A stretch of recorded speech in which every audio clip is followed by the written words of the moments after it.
Inilah beberapa nama pentolan KKB bakal ditangkap hidup-hidup dilumpuhkan jika melawan.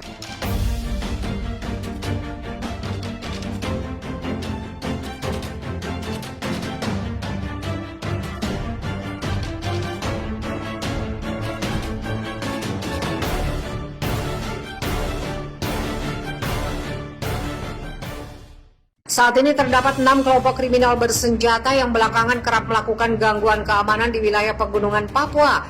Kapolda Irjen Pol Matius Fakhiri menyebut 6 kelompok KKB itu terdapat di wilayah Kabupaten Puncak, Intan Jaya, dan Duga. Kelompok ini sebetulnya kelompok besar, namun yang aktif selama ini ada 6 kelompok. Mereka melakukan aktivitas di daerah Ilaga dan Beoga, Kabupaten Puncak, Sugapa, Kabupaten Intan Jaya, dan di daerah Duga, jelas Irjen Fakhiri di Mimika Minggu 2 Mei. Pimpinan KKB yang aktif di wilayah pegunungan Papua itu sudah lama masuk dalam daftar pencarian orang atau DPO kepolisian seperti Lekagak Telenggen, Militer Murib, Sabinus Waker, Egyanus Kogoya, dan lainnya.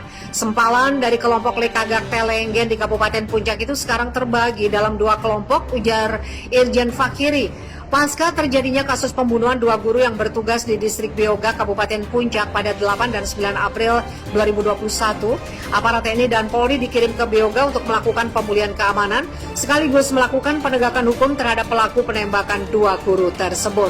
Selain itu ke Beoga, pasukan gabungan TNI dan Polri juga dikirim ke Ilaga untuk menyekat ibu kota Kabupaten Puncak itu dari gangguan KKB.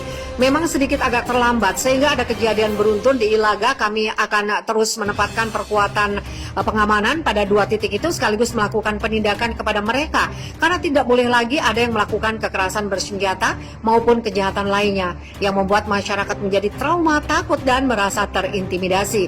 Karena itu upaya penegakan hukum akan terus kami lakukan secara tegas dan terukur, jelas orang nomor 1 di lingkungan Polda Papua. Dikatakan dengan kekuatan personil gabungan TNI dan Polri yang ada saat ini di Papua, aparat akan berupaya maksimal untuk secepatnya menangkap para gembong KKB yang selama ini menjadi aktor utama di balik serangkaian aksi kekerasan bersenjata di wilayah pegunungan Papua.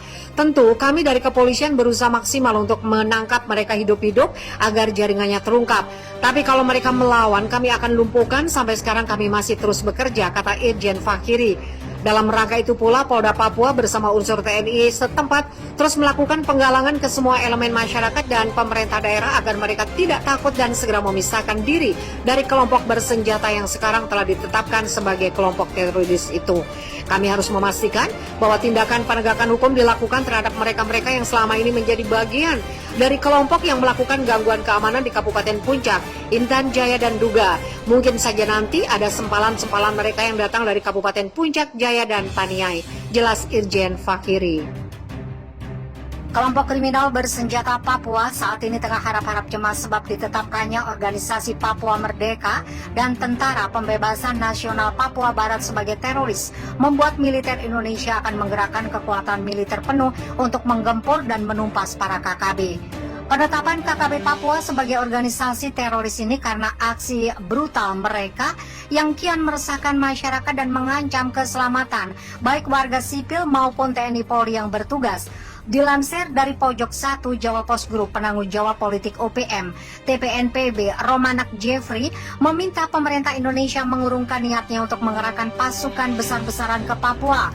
Ia menjelaskan bahwa OPM sebagai organisasi induk perjuangan bangsa Papua untuk kemerdekaan dan kedaulatan bangsa Papua secara terbuka bertanggung jawab terhadap perang TPNPB di seluruh teritorial West Papua. Mengajak pemerintah Indonesia melakukan perundingan damai untuk mengakhiri konflik bersenjata di Papua. Konflik bersenjata antara TPNPB UPM melawan TNI Polri hanya dapat diselesaikan melalui perundingan yang bermartabat dan demokratik berdasarkan ketentuan dan aturan internasional oleh kedua aktor utama yaitu OPM dan NKRI, katanya. Menurut dia, hal tersebut berpotensi melanggar konstitusi dan hak asasi manusia. Presiden Republik Indonesia dan Ketua DPR RI tidak boleh instruksikan TNI Polri melakukan operasi militer di West Papua. Hal tersebut merupakan pelanggaran konstitusi dan pelanggaran HAM berat oleh NKRI bagi bangsa Papua, sambungnya.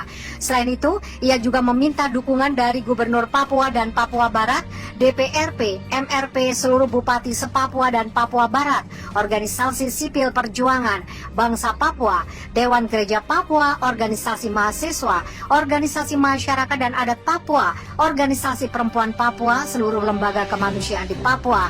Ia berharap pemerintah daerah Papua dan Papua Barat bersama lembaga masyarakat sipil secara bersama-sama mengeluarkan statement politik untuk menolak operasi militer di Papua.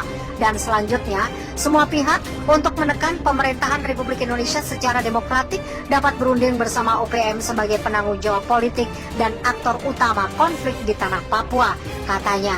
Diberitakan sebelumnya, TNI Polri memporak-porandakan pertahanan kelompok kriminal bersenjata di Kabupaten Puncak, Papua pada Selasa 27 April.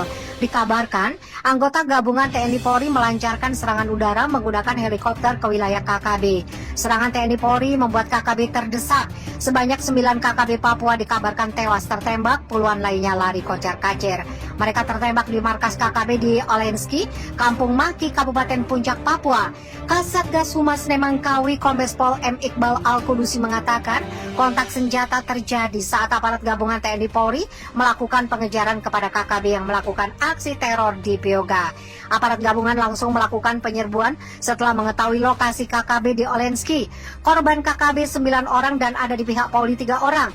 Barada Iko Mangwiranata meninggal, Bribka Mamat Saifuddin luka tembak, dan Ibda Anton juga tembak, ujar Iqbal.